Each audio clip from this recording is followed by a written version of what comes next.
आप सभी को नमस्ते। आपका अपने YouTube channel law of twins में एक बार फिर से स्वागत करता हूँ। लॉ ऑफ टोट्स की लेक्चर सीरीज स्टार्ट करी थी और ये लेक्चर नंबर 7 है। इससे पहले जो 6 लेक्चर हैं वो मैं प्ले लिस्ट जो है वो डिस्क्रिप्शन में दे दूंगा। वो लेक्चर जरूर देखिएगा, तभी आपको समझ आएगा। आज के इस लेक्चर में हम लोगों ने स्टार्ट करना है जनरल डिफेंस का टॉपिक, और ये जनरल डिफेंस का पार्ट 1 रहने वाला है, जिसमें हम 3 जनरल डिफेंस पढ़ेंगे और अगले पार्ट में हम रिमेनिंग जो बाकी बचते हैं वो जनरल डिफेंस पढ़ेंगे। ये लेक्चर बहुत ही महत्वपूर्ण होने वाला है, जिसमें वोलेंटी नॉन फिट इंजुरिया बार बार एग्जाम में पूछा जाता है, तो इस लेक्चर को ध्यान से देखिएगा। इवन जो बाकी इनएविटेबल एक्सीडेंट है ये भी बहुत महत्वपूर्ण है। ये एक्ट ऑफ गॉड के साथ डिफरेंस करके क्वेश्चन बार बार पेपर में आता है। हाउएवर डिफरेंस हम अगले लेक्चर में करेंगे, पर स्टिल आपको इनएविटेबल एक्सीडेंट पहले पता तो हो, तभी तो एक्ट ऑफ गॉड के साथ डिफरेंस आप कर पाओगे। हम इसमें लैंडमार्क केसेस भी देखेंगे। आपको इस लेक्चर की पीडीएफ फाइल भी मिल जाएगी। और आइए आज का लेक्चर स्टार्ट करते हैं। तो सबसे पहले इंट्रोडक्शन करूंगा, बताऊंगा आपको। देखिए, जब भी कोई केस स्टार्ट होता है तो केस करने वाली पार्टी प्लेंटिफ होती है और जिसके ऊपर केस होता है वो पार्टी डिफेंडेंट होती है। प्लेंटिफ अपने आरोप लगाता है कि डिफेंडेंट ने ऐसा किया वैसा किया। अब डिफेंडेंट कुछ एक डिफेंस ले सकता है। ये जो डिफेंसेस हैं ये डिफेंडेंट को दिए गए हैं हमारे लॉ ऑफ टोर्ट में, जिनको हम लोग जनरल डिफेंसेस बोलते हैं। जब भी डिफेंडेंट के ऊपर केस होगा तो डिफेंडेंट ये 1 2 3 4 5 6 7 और 8, ये 8 प्रकार के डिफेंस ले सकता है। वो 8 प्रकार के डिफेंसेस लेके अपना जो केस है वो प्रेजेंट कर सकता है। वो बता सकता है कोर्ट को कि भाई अगर उससे रॉन्गफुल एक्ट हुआ है तो क्यों हुआ है।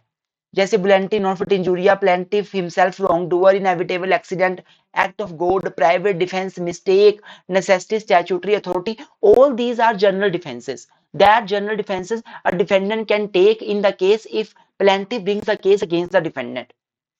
When the plaintiff brings an action against the defendant for the particular tort, जब भी plaintiff defendant के against case start करता है, providing the existence of all essentials of tort, the defendant would be liable for the same.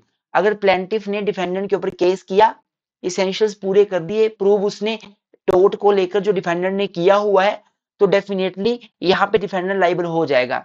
लेकिन defendant कुछ defences ले सकता है। इस वीडियो में हम पहले 3 डिफेंसेस को देखेंगे। तो आइए स्टार्ट करते हैं। सबसे पहला वोलेंटाई नॉन फिट इंजूरिया, जिसको कि हम लोग डिफेंस ऑफ कंसेंट भी बोल देते हैं। It is very very important defence. देखो, डिफेंस ऑफ कंसेंट में आपको आगे बढ़ने से पहले सिंपली बताऊं तो डिफेंस ऑफ कंसेंट का मतलब होता है कि अगर एक व्यक्ति ने, एक प्लेंटिफ है एक डिफेंडेंट है, प्लेंटिफ ने डिफेंडेंट के ऊपर केस किया है।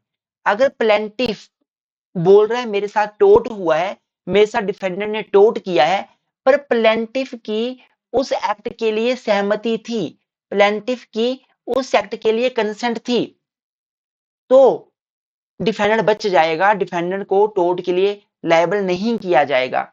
अर्थात volenti non fit injuria means if plaintiff who is filing a case against the defendant himself agree to inflict harm upon himself. अगर प्लेंटिफ खुद एग्री होता है अपने ऊपर हार्म लेने के लिए, तो डिफेंडेंट लाइबल नहीं होगा। प्लेंटिफ डिफेंडेंट से केस नहीं जीत सकता। Defendant can take the defence of consent और defence of volenti non fit injuria. Example के तौर पे मान लीजिए आप कहीं पे क्रिकेट मैच देखने जाते हो, आप प्लेंटिफ हो, आप क्रिकेट मैच देखने जा रहे हो और वहां पर क्रिकेटर ने बॉल को हिट किया और बॉल आपके माथे पर लगी, आपको चोट आ गई। आपने क्रिकेटर के ऊपर केस कर दिया। क्रिकेटर यहाँ पे डिफेंडेंट बन गया, आप प्लेंटिफ बन गए। डिफेंडेंट जो क्रिकेटर होगा वो डिफेंस ले सकता है कि भाई प्लेंटिफ की अपनी सहमति थी, उसकी अपनी मर्जी थी, उसकी अपनी सहमति थी, वो खुद आया है मैच देखने के लिए, वोलेंटाई नॉन फिट इंजूरिया मुझे मिलना चाहिए, डिफेंस ऑफ कंसेंट मुझे मिलना चाहिए। तो यहाँ पे प्लेंटिफ डिफेंडेंट को लाइबल नहीं कर पाएगा, डिफेंडेंट को डिफेंस मिल जाएगा। तो आइए इसको पढ़ना शुरू करते हैं। काफी बड़ा कंसेप्ट है, तो इसको स्टार्ट करते हैं। Volenti non fit injuria is one of the very important general defence available to the defendant. This is defence of consent. ये सबसे पहला डिफेंस है जो डिफेंडेंट को अवेलेबल होता है। पहली बात याद रखना, जनरल डिफेंसेस केवल और केवल डिफेंडेंट ही क्लेम करेगा, प्लेंटिफ क्लेम नहीं करेगा। प्लेंटिफ का कोई मतलब नहीं बनता, जो डिफेंड करता है अपने आप को, वही जनरल डिफेंसेस को क्लेम करता है। According to this defence, when a person consents to the infliction of some harm upon himself, he has no remedy in the टोट। क्या मतलब हुआ?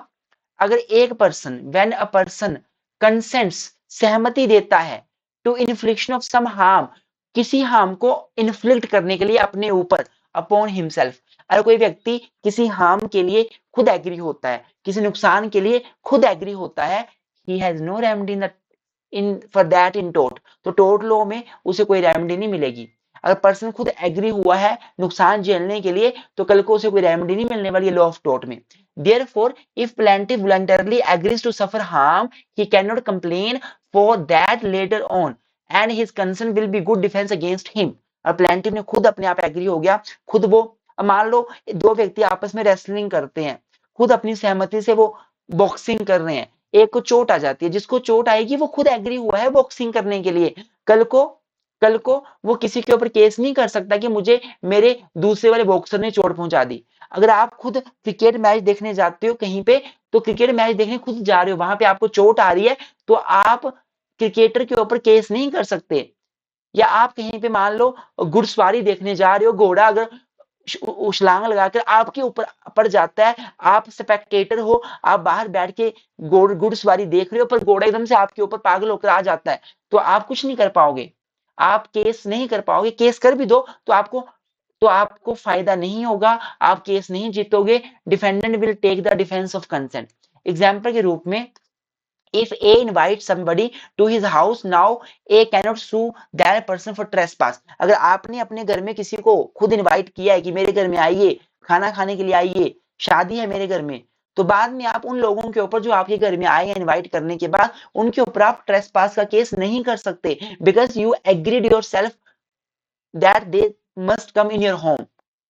उसके बाद अगर आप डॉक्टर के पास जाते हो किसी ऑपरेशन को करवाने के लिए, और आप सहमति देते हो, साइन करते हो कि हाँ जी मैं एग्री हूं इस ऑपरेशन से, आप ये ऑपरेशन कर दीजिए, तो कल को अगर नुकसान हो जाता है किसी प्रकार का, तो आप डॉक्टर के ऊपर केस नहीं कर पाओगे।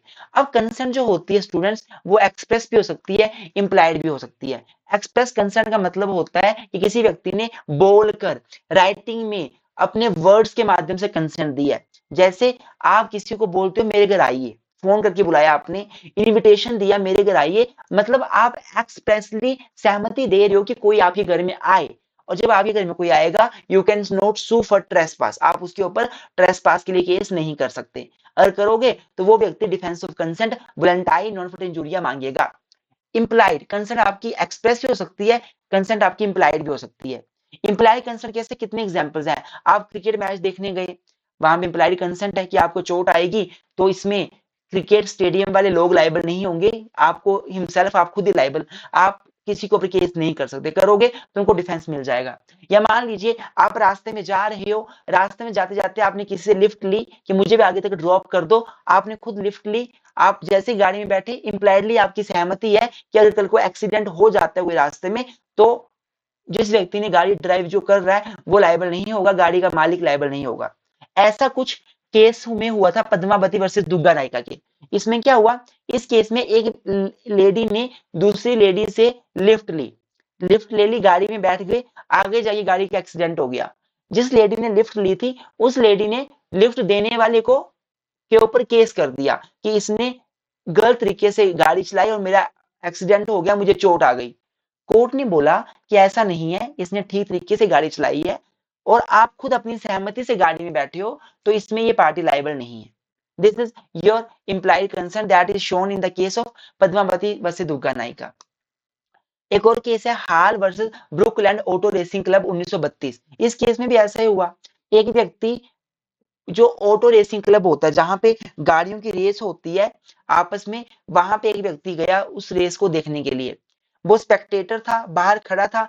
हुआ क्या, एक जो कार थी वो ट्रैक से बाहर होकर उसके ऊपर आ गई, उसको चोट आ गई। उसने केस किया, जो ब्रुकलैंड ऑटो रेसिंग क्लब है उसके ऊपर हॉल ने केस कर दिया कि भाई आपकी गाड़ी से मुझे चोट आ गई।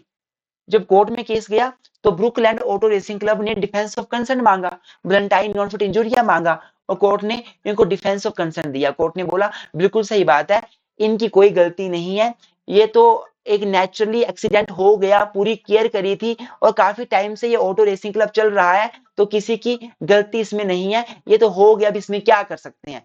तो इसमें कोर्ट ने बोला ये तो एक अनफोर्सिन इवेंट था, किसी को पता नहीं था ऐसा होने वाला है। और दूसरा, वॉलंटाइन नोटिफिकेशन इंजुरिया खुद सहमति से हो लाया था, तो इसमें ब्रुकलैंड ऑटो रेसिंग क्लब की कोई लाइबिलिटी नहीं बनती। तो स्टूडेंट्स अब आगे चलते हैं। आगे बढ़ने से पहले आपको बता दूं कि अगर आप एलएलबी कर रहे हो, आप बीए एलएलबी कर रहे हो, आप चाहे किसी भी यूनिवर्सिटी से इंडिया की लॉ कर रहे हो, आप हमारे साथ जुड़ सकते हैं। आप हमारे नोट्स परचेज कर सकते हैं, आप हमारे लेक्चर परचेज कर सकते हैं। हमारा जो मटेरियल होता है वो कोई किसी प्रकार के एआई का मटेरियल नहीं है कि हाँ कुछ भी दे दिया, गलत मटेरियल दे दिया।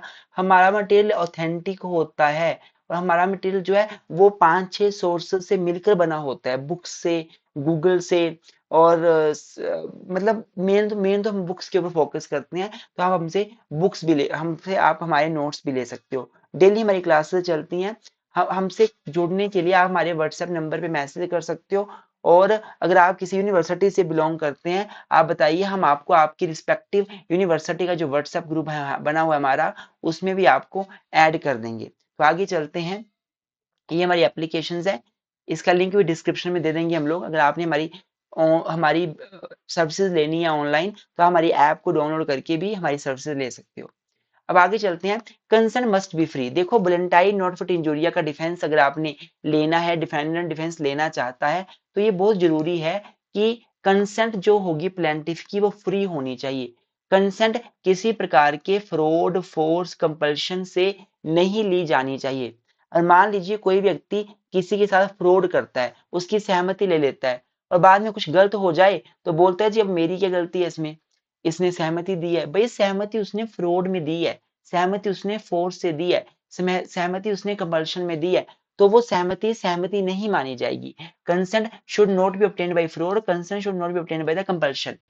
बिल्कुल भी अगर कोई बंदा सहमति दे रहा है तो अपनी इच्छा से दे, फ्रीली दे। जैसे कि केस हुआ था लक्ष्मी राजन वर्सेस मालर हॉस्पिटल लिमिटेड 1998। इस केस में क्या हुआ, जो लक्ष्मी राजन थी, एक लड़की वुमेन थी, वो हॉस्पिटल में जाती है, कोई ब्रेस्ट लंप था उसका, उसको उसने रिमूव करवाना था। वो रिमूव करवाने के लिए सहमति देती है अपनी, लेकिन उसका जो यूटेरस था उसको भी रिमूव कर दिया, जिसके लिए उसने सहमति नहीं दी थी। बाद में उसने कोर्ट में केस किया कि भाई मैंने तो ब्रेस्ट लंप को रिमूव करने को बोला था, आपने मेरा यूटेरस क्यों रिमूव किया मेरे बिना सहमति के। तो इस केस में कोर्ट ने बोला डेफिनेटली यहाँ पे कंसेंट नहीं थी, यहाँ पे सहमति नहीं दी गई थी, सहमति केवल ब्रेस्ट लंप को रिमूव करने के लिए दी गई थी, ना कि यूटेरस को। तो यहाँ पे मेडिकल डेफिशिएंसी है, मेडिकल नेग्लिजेंस है, ऐसा यहाँ पे बोला गया। For maxim voluntary not fit injuria to be applied, 2 points must be proved। अगर ये वॉलंटारी नॉट फिट इंजुरिया को आपने अप्लाई करना है, 2 पॉइंट प्रूव होने चाहिए। पहला पॉइंट क्या है, that plaintiff knew that risk is there. सबसे पहला पॉइंट ये है कि प्लेंटिफ को पता था कि रिस्क वहां पर है। और दूसरा इसेंशियल पॉइंट क्या है कि वो रिस्क है वहां पे, वो जानता था और वो उस रिस्क को सफर करने के लिए एग्री भी हो गया। ये बड़े महत्वपूर्ण दोनों पॉइंट्स हैं। अकेला अगर एक पॉइंट होगा तो कभी भी वॉलंटारी नॉन फिट इंजुरिया का डिफेंस नहीं मिलेगा डिफेंडेंट को। Plaintiff knew that risk is there. अगर प्लेंटिफ को पता था कि वहां पे रिस्क है, तो केवल पता था वहां पे रिस्क है, इसका मतलब ये खुद नहीं मान लेंगे कि वो रिस्क को बेयर करने के लिए सहमत भी था, उसने अपनी कंसेंट भी दी है। If plaintiff had the knowledge that risk was there, it doesn't mean that he also agreed to bear the risk। Even दोनों एसेंशियल्स पूरे होने चाहिए। एक तो उसको नॉलेज भी हो कि रिस्क है वहां पे, जो वो सहमति दे रहा है उस काम में, और दूसरा वो उस रिस्क को बेयर करने के लिए एग्री भी हो, उस रिस्क को सफर करने के लिए एग्री भी हो। केवल नॉलेज से काम नहीं बनेगा, समझने की कोशिश करना। जैसे स्मिथ वर्सेस बेकर एंड सन के केस में हुआ था। इस केस में एक व्यक्ति मशीन के पास काम करता था, जो क्रेन थी, जिसका काम था एक स्थान से पत्थर को दूसरे स्थान लेकर जाना। हुआ क्या, एक बार उस क्रेन से पत्थर नीचे गिरा और व्यक्ति को चोट आ गई। उसने केस किया, क्रेन के मालिक जो पर्टिकुलर कंपनी ने उसके ऊपर केस कर दिया कि आपकी कंपनी में मैं काम कर रहा था और मुझे चोट आ गई। कंपनी ने बोला ये खुद अपनी इच्छा से आया हुआ है, इसकी अपनी सहमति थी, इसको पता था यहाँ पे रिस्क है, तो मतलब इसको खुद ही एग्री हुआ है। कोर्ट ने बोला कि अगर बंदे को पता था, मेयर नॉलेज था कि वहां पे रिस्क है, इसका मतलब ये थोड़ा ना कि उसने सहमति भी दे दी है रिस्क के लिए। अब कोई व्यक्ति काम करेगा, जॉब करेगा, उसे पता होगा वहां पे रिस्क है, वो जॉब करेगा, लेकिन इसका मतलब ये थोड़ा ना होगा कि वो रिस्क को बियर भी करना चाहता है, रिस्क को सफर भी करना चाहता है। तो मेयर नॉलेज का मतलब कंसर्न नहीं होता, इस केस में क्लियर कर दिया गया। इसमें कोर्ट ने बोला mayor knowledge of risk is not consent, voluntary non-fit injury applies only when the plaintiff knowingly voluntarily accept the risk। यहाँ पे नॉलेज तो था बंदे को कि इस काम में रिस्क है, पर वो उस रिस्क को लेने के लिए, उस रिस्क को एज्यूम करने के लिए बिल्कुल भी एग्री नहीं था। तो फर्स्ट एसेंशियल जो है वो ये है कि पर्सन को पता होना चाहिए कि वहां पे रिस्क है, उसे नॉलेज होना चाहिए। दूसरा, वो उस रिस्क को बेयर करने के लिए एग्री भी हो, ये एग्री भी होना बड़ा जरूरी है। अगर एग्री वो नहीं होगा तो वॉलंटरी नॉन फिट इंजुरिया का डिफेंस उसको नहीं मिलेगा। अब वॉलंटरी नॉन फिट इंजुरिया की दो एक्सेप्शंस भी हैं, अर्थात कब डिफेंडेंट वॉलंटरी नॉन फिट इंजुरिया का डिफेंस नहीं ले सकता कोर्ट में। पहला है रेस्क्यू केसेस और दूसरा है ग्रोस नेग्लिजेंस। पहले ग्रोस नेग्लिजेंस पढ़ लेते हैं, छोटा सा पॉइंट है। ग्रोस नेग्लिजेंस क्या होती है? आप हॉस्पिटल में गए, आपने बोला मेरी राइट आई का ऑपरेशन कर दो, मुझे दिखता नहीं है। ठीक है, अच्छी बात है, आपने राइट आई का चेकअप करवाया, एक्सरे हुआ, सब कुछ हुआ। डॉक्टर ने बाद में ऑपरेशन कर दिया लेफ्ट आई का, ग्रोस नेग्लिजेंस कर दी। अब डॉक्टर के ऊपर आपने केस किया, आप प्लेंटिफ हो, डॉक्टर डिफेंडेंट है। अब डॉक्टर बोलता है इसने सहमति दी थी, कोर्ट बोलेगा आपने गलत ऑपरेशन कर दिया, आपने नेग्लिजेंस कर दी इतनी बड़ी, राइट साइड का ऑपरेशन करते करते लेफ्ट का कर दिया आपने, ये तो ग्रोस नेग्लिजेंस है। इसमें डिफेंस ऑफ कंसेंट नहीं मिल सकता आपको। प्लांटिन ने सहमति दी थी बट डिफेंस ऑफ कंसेंट नहीं मिलेगा। एक और ऑपरेशन लेते हैं, मान लीजिए सपोज एक व्यक्ति अपना, उसे कोई प्रॉब्लम है उसके पेट के अंदर, उसको कोई प्रॉब्लम है और उसने ऑपरेशन करवाने के लिए एग्री कर दिया। डॉक्टर साहब ने क्या किया, एक कैंची थी या कोई पर्टिकुलर सुई थी या कोई पर्टिकुलर इंस्ट्रूमेंट था, वो पेट के अंदर ही छोड़ दिया। बाद में पता चला 2-4 साल के बाद उस इंस्ट्रूमेंट की वजह से अंदर कोई प्रॉब्लम पैदा हो गई। जब उस व्यक्ति ने केस किया डॉक्टर के ऊपर, डॉक्टर बोलता है इसकी सहमति थी तो मैंने ऑपरेशन किया। कोर्ट बोलेगा आपने ग्रोस नेग्लिजेंस करी है, आपको डिफेंस ऑफ कंसेंट नहीं मिलेगा। ये तो हो गया हमारा ग्रोस नेग्लिजेंस वाला। अब रेस्क्यू केसेस क्या होते हैं? रेस्क्यू मतलब किसी का बचाव करना। कभी कभी किसी का बचाव करने के लिए एक व्यक्ति खुद रिस्क बियर करता है। वहां पे देखो, समझने की कोशिश करो तो समझ आएगा आपको।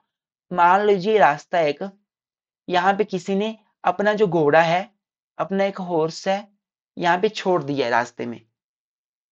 उस व्यक्ति ने उसको बांधा नहीं है, उसको किसी भी रस्सी के साथ नहीं बांधा है, बस ऐसे छोड़ दिया स्ट्रीट में, अनअटेंडेड मतलब बांधा नहीं है उसको, और वो खुद यहाँ पे चला गया, व्यक्ति यहाँ पे खुद चला गया किसी घर में और यहाँ घोड़ा छोड़ गया अपना। घोड़ा यहाँ वहां भागने लगा, रास्ते में लोगों को टक्कर मारने लगा, चोट पहुंचाने लगा। अब एक मिस्टर ए है, उसने देखा कि यार ये घोड़ा तो सबको चोट पहुंचा रहा है, मैं घोड़े को कंट्रोल करने की कोशिश करता हूँ, लगाम पकड़ने की कोशिश करता हूँ।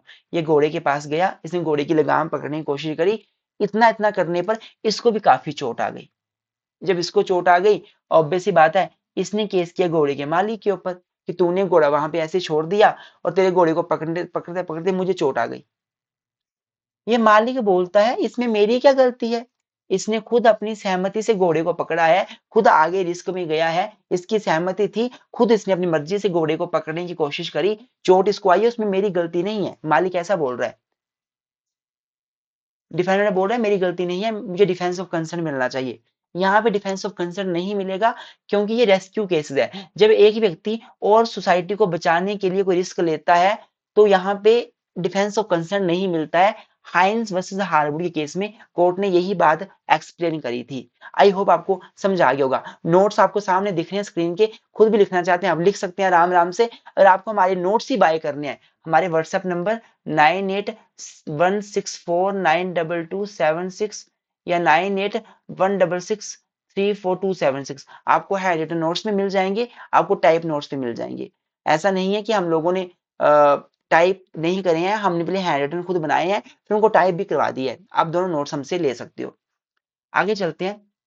अब दूसरा डिफेंस हमारा स्टार्ट हो जाएगा, जो है प्लेंटिफ द रॉन्ग डूअर। देखो एक प्लेंटिफ है, और ये केस कर रहा है डिफेंडेंट के ऊपर। अगर प्लेंटिफ खुद ही गलत होगा, तो डिफेंडेंट के ऊपर जब केस प्लेंटिफ करेगा, तो डिफेंडेंट डिफेंस ले सकता है कि प्लेंटिफ खुद गलत है, प्लेंटिफ खुद रॉन्ग डूअर है, प्लेंटिफ की खुद गलती है। अगर प्लेंटिफ रॉन्ग डूअर होगा, तो डिफेंडेंट को डिफेंस मिल जाएगा। The second defence available to the defendant in the case of tort is the plaintiff the wrong doer. According to this defence, if plaintiff himself is wrong doer, अगर plaintiff खुद गलत होगा और has done some wrongful act, या उसने खुद कोई गलत wrongful act किया होगा, then defendant cannot be made liable for any act, तो डिफेंडेंट को हम लोग लाइबल नहीं बना सकते। If plaintiff himself is wrong doer, defendant will not be liable. इसमें एक मैक्सिम है बहुत ही महत्वपूर्ण, वो याद कर लीजिए, एक्स टर्पी कोजा नॉन ऑरिटर एक्शियो, जिसका मतलब होता है from an immoral cause no action arise. अगर प्लेंटिफ ने खुद कुछ गलत किया है, इमोरल किया है, तो डिफेंडेंट यहाँ पे लाइबल नहीं होगा। इमोरल कोज से कोई भी एक्शन राइज नहीं होता, प्लेंटिफ केस कर ही नहीं सकता अगर वो खुद गलत है। एक एग्जांपल लेते हैं। मान लीजिए ये किसी का घर है, इसने घर के चारों तरफ चार बाउंड्री बाउंड्री करी हुई है, और बाउंड्री के ऊपर इसने शीशे की बोतल्स तोड़ के लगा दी हैं, ताकि कोई मेरी बाउंड्री बॉल को क्रॉस करने की कोशिश करेगा, उसको चोट आ जाए, वो पीछे हो जाए। अब एक व्यक्ति है, वो बाउंड्री को क्रॉस करने की कोशिश करता है, उसे काफी ज्यादा कांटे जो शीशे की बोतल्स थी वो शरीर में चुभ जाती हैं। जब नीचे पार गिरता है, तो यहाँ पर भी उसने क्या किया हुआ है, तार लगाई है एक, जो कांटे वाली तार है, नॉर्मल तार, उससे उसे काफी चोटें आ जाती हैं। जिसको चोटें आती हैं वो केस कर देता है घर के मालिक के ऊपर कि आपकी वजह से मुझे चोटें आ गई। कोर्ट यहाँ बोलेगा कि यहाँ पे आप खुद गलत हो, आप केस कर रहे हो, पर आप बिना उसके परमिशन के उसके घर की दीवार लांग कर कैसे जा सकते हो। If you are himself wrong doer, court आपको कोई रेमेडी नहीं देगा, आपको कोर्ट में कोई रेमेडी नहीं मिलेगी, because you are himself wrong doer. ये इसका बड़ा अच्छा एग्जाम्पल है। लेकिन एक केस हुआ था बर्ड वर्सेस हालब्रुक। हाल ब्रुक वो बड़ा महत्वपूर्ण केस है, इसको समझिए। इसमें क्या हुआ, इसमें एक व्यक्ति ने क्या किया, एक व्यक्ति ने स्प्रिंग गन लगा दी, अपनी एक लैंड है उसकी, मान लीजिए यहाँ पे, उस लैंड से लोगों को आने से बचाने के लिए स्प्रिंग गन का मतलब है पांव रखा नहीं बंदा मरा नहीं, इतना खतरनाक लगा दिया अपने अपने घर के आसपास। और वहां पे आपने कोई नोटिस बोर्ड भी नहीं लगाया कि भाई हमने यहाँ घर के पास स्प्रिंग गन लगाई है, जो बिना परमिशन के आने की कोशिश करेगा वो मर भी सकता है। अब एक व्यक्ति है, मान लीजिए वो उस घर में घुसने की कोशिश करता है, ठीक है, वो ट्रेस पास कर रहा है, वो गलत है, लेकिन उसके ट्रेस पास के बदले उसको इतनी इंजरी आ जाए कि वो मरने वाला हो जाए, ये भी गलत बात हो जाएगी ना। ना आपने नोटिस लगाया हुआ है। तो वर्ड वर्सेस हालब्रो के केस में यही हुआ था, जो प्लेंटिफ था वो ट्रेसपासर था डिफेंडेंट की लैंड पर, लेकिन डिफेंडेंट ने अपनी लैंड पे क्या कर दिया था, स्प्रिंग गन लगा रखी थी बिना किसी नोटिस के अपने गार्डन में, और प्लेंटिफ को उस स्प्रिंग गन के ऊपर पांव रखने पर की वजह से चोट आ गई। उसने कोर्ट में केस किया प्लेंटिफ के ऊपर, डिफेंडेंट के ऊपर केस किया, प्लेंटिफ ट्रेसपासर ने केस किया और बोला कि इसने बिना नोटिस की गन लगा रखी थी, मुझे चोट आ गई। कोर्ट ने बोला यार ये तो ठीक है, अपने घर की प्रोटेक्शन जरूरी है, ट्रेसपासर से बचना जरूरी है, पर आप तो अपना डिफेंस एक्सीड कर रहे हो, यहाँ पे अलाउड नहीं होगा। अब अगला जो लास्ट आज का हमारा जनरल डिफेंस है वो है इनएविटेबल एक्सीडेंट। प्लेंटिफ ने डिफेंडेंट के ऊपर केस किया हुआ है, डिफेंडेंट डिफेंस ले सकता है कि जो रॉन्गफुल एक्ट हुआ है वो एक एक्सीडेंट की वजह से हुआ है। एग्जाम्पल लेते हैं, वही केस याद करो, पद्मावती वर्सेस दुग्गा नायका वाला जो पहले मैंने करवाया पीछे डिफेंस ऑफ कंसेंट में। एक लड़की किसी से लिफ्ट लेती है कि मुझे आगे तक छोड़ दो, ठीक है, वो गाड़ी में बैठ गई, गाड़ी चली आगे, एक्सीडेंट हो गया। जब एक्सीडेंट हो गया तो उसी लड़की ने क्या कर दिया, केस कर दिया उसके ऊपर जो गाड़ी चला रही थी। तो गाड़ी चलाने वाली डिफेंडर ने बोला कि सर मैंने अच्छे से गाड़ी चलाई, प्रॉपर गाड़ी चलाई, बट बाई मिस्टेक, गलती से, इनएविटेबली मेरी गाड़ी का एक्सीडेंट हो गया, मुझे भी चोट आई। कौन चाहता है अपनी गाड़ी को नुकसान पहुंचाना, अपने आप को नुकसान पहुंचाना, मैं नहीं चाहती थी, ये इनएविटेबल था। तो यहाँ पे डिफेंडेंट को इनएविटेबल एक्सीडेंट का डिफेंस भी मिलेगा, वोलेंटाइल नॉन फिट इंजुरिया भी मिलेगा, इनएविटेबल डिफेंस भी मिलेगा साथ में। ध्यान सुनिए। अब एक और केस हमने पढ़ा पीछे, वो ऑटो रेसिंग क्लब वाला, हाल versus Brookland auto racing club. उसमें भी ऐसा हुआ, एक व्यक्ति ऑटो रेसिंग क्लब देखने गया, कार वैसे प्रॉपर चलती है वहां पे ट्रैक से, एक दिन क्या हुआ, कार ट्रैक से बाहर हो गई और जाके होल को नुकसान हो गया, जो व्यक्ति था वहां पे स्पेक्टेटर। तो उसने केस कर दिया ऑटो रेसिंग क्लब के ऊपर। उन्होंने बोला कि सर हमारी गलती क्या है, हम पिछले कितने सालों से ये क्लब चला रहे हैं, यहाँ पे लोग आते हैं, किसी को चोट नहीं आई, आज हमने पूरी कोशिश करी थी कुछ ऐसा गलत ना हो, पर हो गया, मिसफॉर्चून हो गया, एक्सीडेंट हो गया। तो भाई वो भी एक अच्छा एग्जाम्पल है यहाँ पे। This is another defence available to a defendant. Accident का मतलब क्या होता है, एक्सीडेंट मीन्स अनएक्सपेक्टेड इंजरी, जो बंदे ने एक्सपेक्ट ना करी हो। And if same could not have been foreseen, जो पहले बंदा देख नहीं सकता। एंड अवॉइडेड, जो अवॉइड नहीं करी जा सकती। In spite of reasonable care on part of defendant, it is inevitable accident. जब कोई चीज आपने पहले से सोची ना हो, पहले से देखी ना हो, रीजनेबल केयर लेने के बाद भी उसे खत्म ना किया जाए, हटाया ना जाए, तो उसको हम क्या बोलते हैं, उसको हम इनएविटेबल एक्सीडेंट बोल देते हैं। Therefore, according to this defense, if defendant does any act but with due care and protection, defendant जब कोई काम करता है लेकिन वो केयर पूरी यूज करता है, वो ड्यू केयर के साथ काम करता है, ड्यू प्रोटेक्शन के साथ काम करता है, लेकिन फिर भी प्लेंटिफ को ना चाहते हो कुछ लॉस हो जाता है, इंजरी हो जाती है रिजनेबल केयर लेने के बाद भी, तो डिफेंडेंट डिफेंस ले सकता है इनएविटेबल एक्सीडेंट का। आई होप आपको समझ आ रहा होगा। केस है स्टेनली वर्सेस पोवेल। इस केस में क्या हुआ, इस केस में दो दोस्त कहां पे गए, एक शूटिंग करने गए, किसकी, फीजेंट शूटिंग। फीजेंट शूटिंग मतलब चिड़िया को शूट करने के लिए गए। मान लीजिए आप, एक फ्रेंड ने चिड़िया को शूट किया, जो वहां पर गन की जो बेसिकली जो जैसे शूट किया, वैसे जो आगे की गोली थी, जो फायर थी, वो पेड़ से टकराई, वापिस आई, और जो एक व्यक्ति था उसका दोस्त साथ में था, उसको चोट आ गई। दो दोस्त इकट्ठे गए हुए हैं शूटिंग करने के लिए, एक ने गोली चलाई, पेड़ से टकराई, वो गन की जो गोली थी वापिस आ गई, और दूसरे दोस्त को चोट आ गई। दोस्त ने केस कर दिया जिसने गोली चलाई उसके ऊपर। गोली चलाने वाले ने बोला सर मेरी क्या गलती है, मैंने पूरी केयर बरती, पूरा मैंने ड्यू केयर के साथ काम किया, ये बाई चांस हो गया, बाई एक्सीडेंट हो गया, तो यहाँ पे डिफेंस ऑफ कंसेंट, ये sorry defence of inevitable accident मिल जाएगा। पद्मावती बस दुकाने का मैंने बता ही दिया आपको। Shridhar Tiwari versus state UP state road transport corporation. इसमें क्या हुआ, एक यहाँ पे मैं बताता हूँ इसमें क्या था। ऐसे रोड है, मान लीजिए एक बस ऐसे जा रही है, एक बस ऐसे आ रही है, यहाँ पे कोई साइकिल वाला पर्सन चला हुआ है, बरसात का टाइम है, वेट रोड है, साइकिल वाला एकदम से आ गया है बस के, तो बस वाले ने ब्रेक लगाई, और ब्रेक लगा के बस जो है वो इस बस के साथ मतलब एक्सीडेंट हो गया। इस बस ने इस बस के साथ जो जैसे ब्रेक लगाई, हैंडल घुमाया उसको बचाने के लिए साइकिल वाले को, तो इस बस के साथ कोलिजन कोलिजन हुआ, और इस बस को काफी नुकसान हो गया। इस बस के मालिक ने इसके ऊपर केस कर दिया, जो कॉर्पोरेशन था UP state road transport corporation. Court में केस गया, कोर्ट ने बोला ये तो एक एक्सीडेंट है, बरसात का टाइम है, रास्ता गीला है, एक व्यक्ति साइकिल पे चला हुआ है, उसको बचाने के लिए UP state road transport corporation की बस ने जैसे ब्रेक लगाई, बस असंतुलित होकर दूसरी बस के साथ टकरा गई। तो ये कोई नहीं चाहता था ऐसा हो, इट वॉज इनएविटेबल एक्सीडेंट, इसमें कोई नेग्लिजेंस नहीं है किसी की, इसमें केयरफुली काम किया जा रहा था, कोई ओवर स्पीड नहीं थी किसी बस की, तो यहाँ पे डिफेंस ऑफ इनएविटेबल एक्सीडेंट दे दिया गया। एक केस था ब्राउन वर्सेस कैंडेल, 1850 का केस है। इसमें क्या हुआ, एक डिफेंडेंट था जो जिसके ऊपर केस किया गया, डिफेंडेंट के ऊपर, वो दो कुत्तों को आपस में छुड़ा रहा था। सेपरेटिंग डॉग थे, दो कुत्ते थे आपस में लड़ रहे थे, उन कुत्तों को आपस में अलग कर रहा था।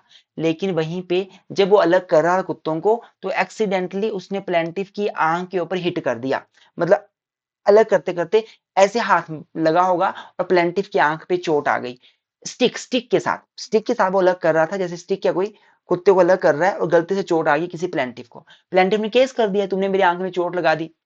डिफेंडर ने बोला सर मेरी क्या गलती है, मैं तो दो कुत्ते लड़ रहे थे, उनको आपस में अलग कर रहा था, लॉफुल काम कर रहा था, और मैंने कोई नेग्लिजेंटली काम नहीं किया, ऑर्डिनरी केयर मैंने यूज करी है, तो ये एक्सीडेंटली हो गया, तो यहाँ पे defence of consent sorry defence of inevitable accident मिल गया। तो स्टूडेंट्स आज का लेक्चर में मैंने आपको 3 डिफेंस बताए हैं अभी अभी हमने और डिफेंस पढ़ने हैं, पार्ट 2 जरूर देखिएगा।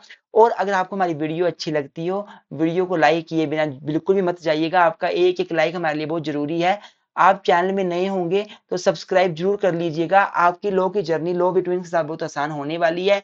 हम इस यूट्यूब चैनल पर डेली क्लासेस लेकर आते हैं, हम अपनी पेड कोर्सेज देते हैं, हम आपको short lecture, detailed lecture, even अगर आप फ्यूचर में ऑल इंडिया बार की तैयारी करना चाहते हो, एलएलएम के एंट्रेंस की तैयारी करना चाहते हो, आप एलएलएम की तैयारी करना चाहते हो, आप यूजीसी नेट की तैयारी करना चाहते हो, क्लैट की तैयारी करना चाहते हो, आपको हमारा प्लेटफॉर्म फ्यूचर में भी काम आएगा। तो please subscribe us also. Thank you so much. Keep supporting us, keep supporting law betweens and Mukesh Munish law classes.